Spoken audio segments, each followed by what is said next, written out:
The spot where her body was found is now marked by a police tent. It's about 50 yards from the main road here. This is an area known locally as a nature reserve. It's just next to a private housing estate. The woods themselves are popular with joggers and dog walkers. In Walton-on-Thames, Surrey, in the United Kingdom, on May 31st, 2007, a woman was named as missing. Kate Beagley wasn't at work, and no one had heard from her. Since her dad knew she had been out the night before, he went to her house to make sure everything was okay. But she wasn't there when he got there. She also didn't show up for another meeting. Kate would never do something like this, and her dad knew that, so he called the cops to say that Kate was missing. The cops weren't the only ones looking for Kate. Her friends were also looking and putting up posters around the area, asking people to come forward if they knew anything. They set up a group on Facebook, which was still very new, so that people could share information and stay up to date. Kate Beagley, who is 32 years old, was called a unique and loyal person who was always happy and laughing. You could always count on her when you needed help. She was a national compliance manager for the gas company Centrica after getting a top job with a FTSE 100 company because of how hard she worked. A huge number of people were her friends. She was very adventurous and loved to travel. She was also smart, and she never left without letting people know where she was going. Even though it was a quiet place with almost no activity, the cops were working against the background of another well-known murder, the kidnapping and killing of Millie Dowler. A 13-year-old girl named Millie Dowler was taken from her home in Walton-on-Thames in March 2002. A few months later, her body was found. People were shocked when she was killed, and the search for her killer went on for years. It was front-page news all over the country. He was already in jail for 2 other murders and 1 attempted murder when he was caught years later. From June 23rd to June 23rd, 2011, Levi Belfield was found guilty of kidnapping and killing Millie Dowler. He was given another term of life in prison without the chance of parole. But while Kate was missing, Millie's killer had not yet been caught. The police had to comfort the public and find the answers that a lot of people were looking for. At that point, something very scary happened. Kate's friends got text messages from her phone, but they didn't sound like Kate.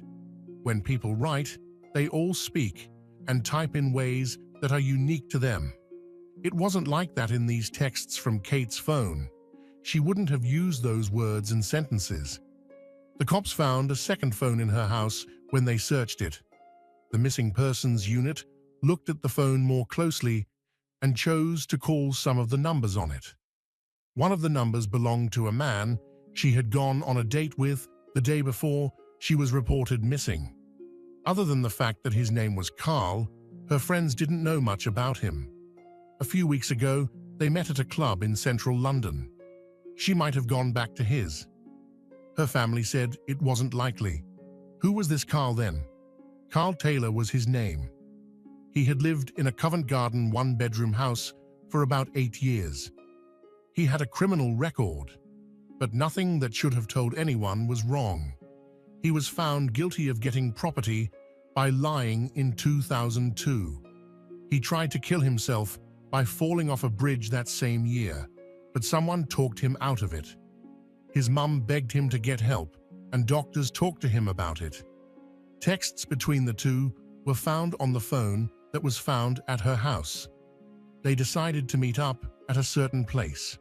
When someone goes missing, the first few hours are very important for gathering proof. The police had nothing to lose and everything to gain by calling his number.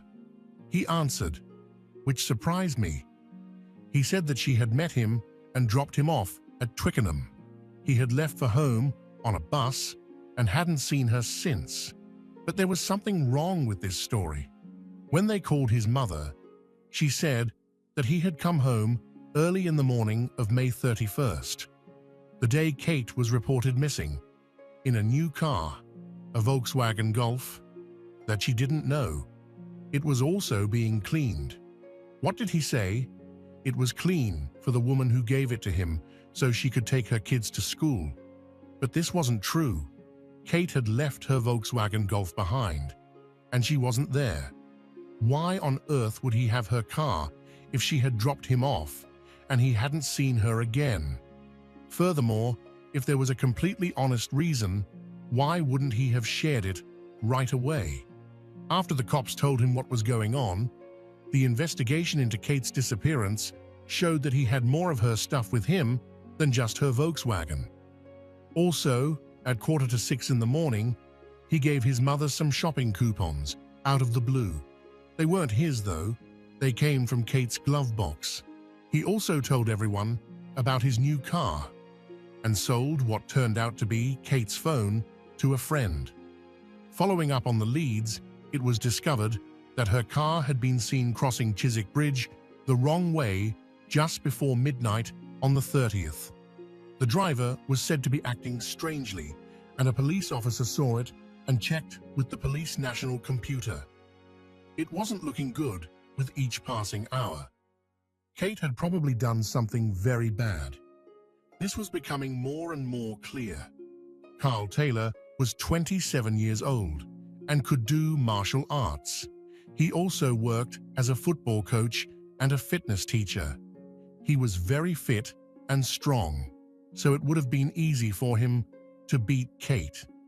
The cops thought they needed to talk to him, so they brought him in. He had the chance to clear things up if this was all a mistake, and he had nothing to do with what happened to Kate.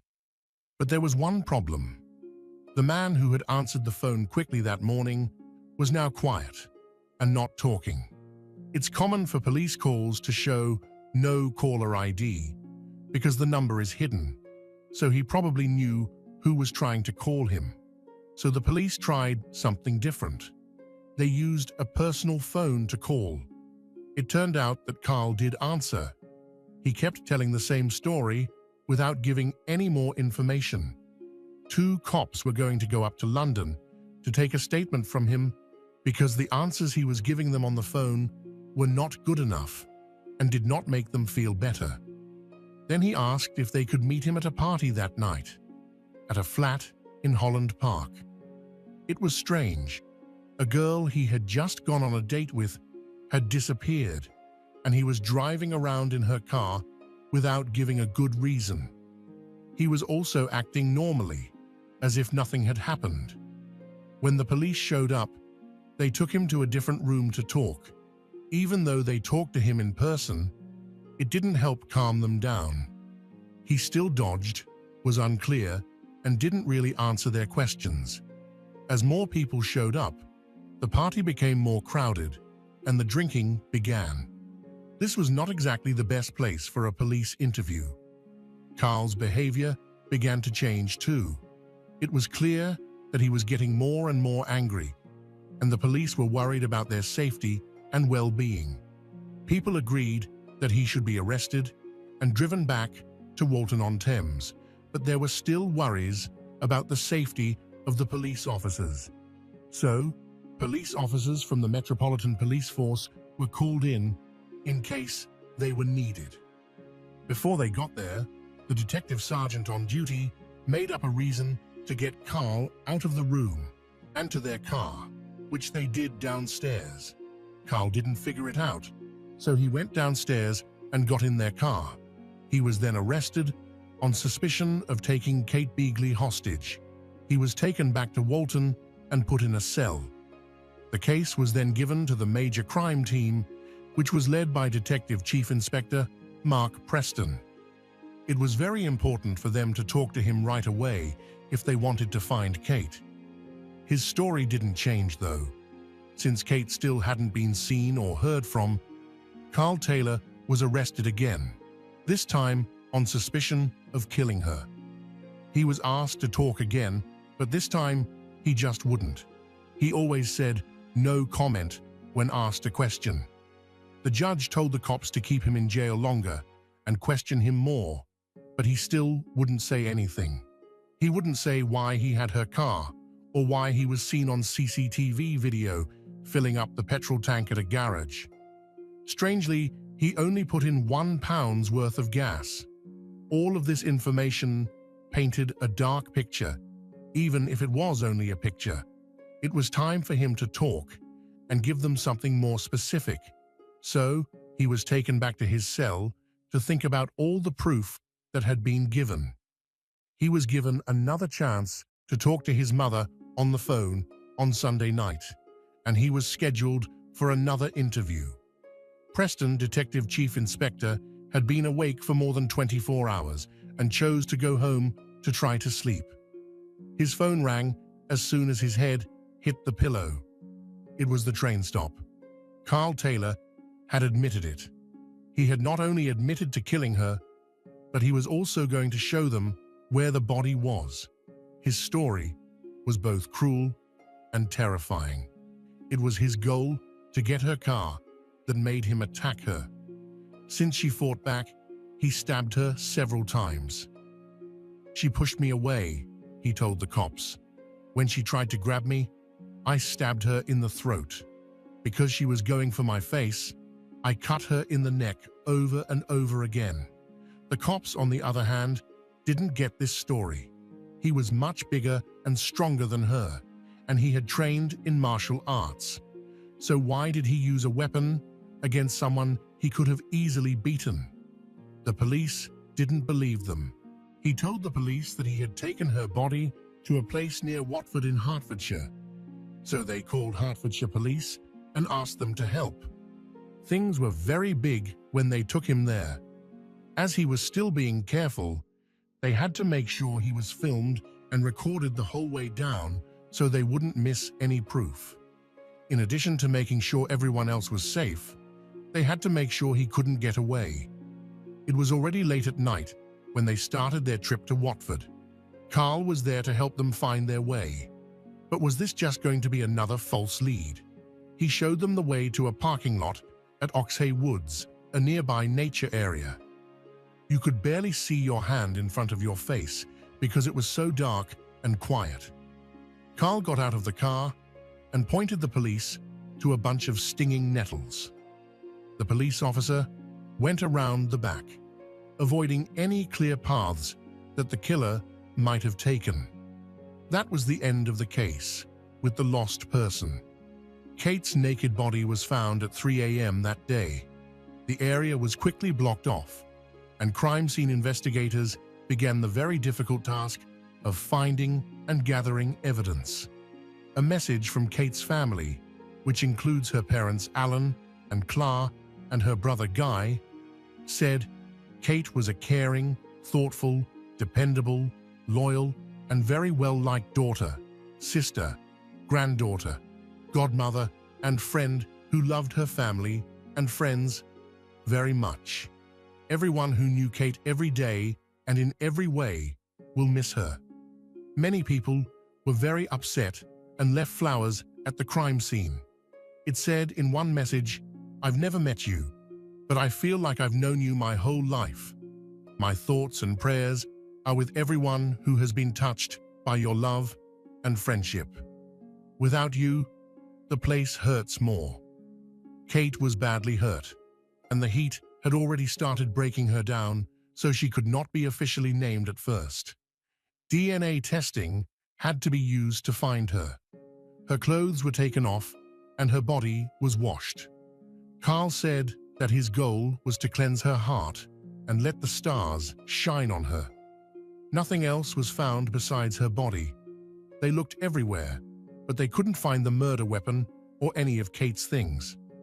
Carl Taylor threw the knife out of her car as he drove it down the highway after dumping her body, it turned out. It's amazing that the police were able to find the murder weapon with some of her clothes. She always had water bottles in her car. These were also discovered, and some of them had been used to clean her body. The knife also had her blood on it. The police had to find her car because it might hold important proof. Carl said he could show them where it was. He said it was on a London development in Hounslow. And it was. The horrible list of injuries Kate had sustained would be shown at the autopsy. She was stabbed more than 30 times in the head, face, and neck. The news of Kate's death was terrible for her family and friends. Understandably, the sadness was very hard to deal with. Trying to understand how to feel after losing a friend and loved one, while also having a lot of questions about how violently she died. What had really happened that night, though? The man, who hadn't said anything before, agreed to take cops to the Richmond Hill pub, where he and Kate had their first date. Over on the other side of the road, there was a bank with seats that looked out over the Thames. Carl told her that he had hit her on one of these chairs. On the way back to the pub, there was blood on the ground, the steps, and the handrails. The blood was checked, and sadly, it was Kate's. With all the facts in front of them, they decided to charge Carl Taylor with killing Kate Beagley. He pleaded not guilty to the charge, even though he had admitted guilt, and there was evidence to support it. He was now saying that he had killed Kate in self-defense, and that Kate had killed herself. So that their case was even stronger, the cops went back to the nature reserve where her body was found to see if there were any more clues there. Because the police thought it might have been a second murder, they collected more than 100 used condoms from the area and tested each one. However, none of them carried either Carl's or Kate's DNA. Later, it was said that Carl had become friends with Levi Belfield, the man who killed Millie Dowler while he was in jail, but at this point, no one knew. He was also friendly with Mark Dixie. Laura Richards, who used to be the head of Scotland Yard's Homicide Prevention Unit, said that they would teach each other how to cheat the system before their sentencing. She talked about how Levi Belfield and Mark Dixie had a strange friendship after being put in cells next to each other at Belmarsh Prison. After some time, Carl joined their group, and they began telling jail psychologists about their plans and strategies. She said that all three of them would be put on trial at the Old Bailey Courthouse in London within a few weeks of each other. This is a historic building that has been the site of some of the most famous and strangest cases in British criminal history. Now, it was Carl Taylor's turn. There were a lot of people in the public gallery who wanted justice to be done. Still, Carl said he wasn't guilty. It was said again by the prosecution that Carl had admitted to killing Kate, and the proof also supported this. An officer told the jury that Carl and Kate met at the CC Club in Piccadilly, central London, on May 18th. They decided to go on a real date in 2 weeks. The bar in Richmond Hill was chosen. During the date, she seemed to be ignoring him and not giving any attention to him. A witness told the police, as soon as they sat down, the girl sat with her phone in her hand and texted. There was no talk. He was the only one talking to her. She kept sending texts. She had a text message open when they left. They went to the bench on the edge of the cliff. He had scissors and a cutting knife hidden up his sleeve when he came. Carl Taylor would witness in his own defense and say that Kate was a nice and kind woman who was having a hard time and planned to kill herself. He told her that he had done everything he could to stop her, but her injuries were so bad that she couldn't have hurt herself without passing out. The prosecutor gave Carl a piece of paper that was rolled up to look like a knife. They told him to show the judge, the jury, and the court how Kate had cut herself over 30 times in the face, head, and neck. He said no. Judge Giles Forrester told him he wasn't in charge and that he had to follow the rules. People said it was silly and embarrassing that he tried to show how Kate had supposedly stabbed herself. This is what he told the court. She poked herself in the neck area and pulled her hair out at the same time. which made her head move. I just stood there in shock because I didn't know what to do. I found out she had died. I was crying so hard. I saw the sky while lying on the grass. After that, he dragged her body to her car. He was caught on CCTV pulling into the gas station and buying £1 worth of gas. Kate's body was in the trunk. Carl had written a letter to Kate's family from his cell at Staines police station, which came out during the trial. "Hi, my name is Carl. I'm the guy who met your daughter on Friday night. In all honesty, my first thought about her was that she was a nice but sad girl. Anyway, I started to see your daughter as an angel in the dark during the short time I met her. Katie still shines like a star in the night sky, even though she is not here with us. We all know that even though I killed your daughter, her heart still beats in the good things we do, and her soul lives on in all the good memories we have of her. I've been through some very sad things in my life that have taken away from my happiness for a long time. But your lives and Katie will always bring you joy, because angels do live on earth, but sometimes have to go to heaven. The world we live in is tough for everyone, and people who try to be nice are turned down. Without a question, what I did was wrong. But think about this: whose life did I really take? I'm not writing this to make your pain go away, but remember Katie as the birds sing and the flowers bloom in the spring. Let the love you have always had for her, and will always have, beat in your heart like the drum beats in hers when she first opened her eyes. If you ever miss her, think of a star. I promise that she will always shine in your hearts, just like the star I saw. Remember that she hasn't lost you, and you haven't lost her. There are times when touching a flower won't help it grow. The police officers who got the letter chose not to show it to Kate's family. The jurors came to a decision less than 2 hours after going away to think about it. Carl Taylor was guilty. As soon as it was stated, there were cheers from the public gallery. He was given a life sentence in jail with at least 30 years to serve. This is what the judge told him: "I am sure that this murder was done to get something. You brought a knife with you when you went to meet this girl. In fact, all she wanted was to be friends with you. You used that girl's weakness against her will to get what you wanted."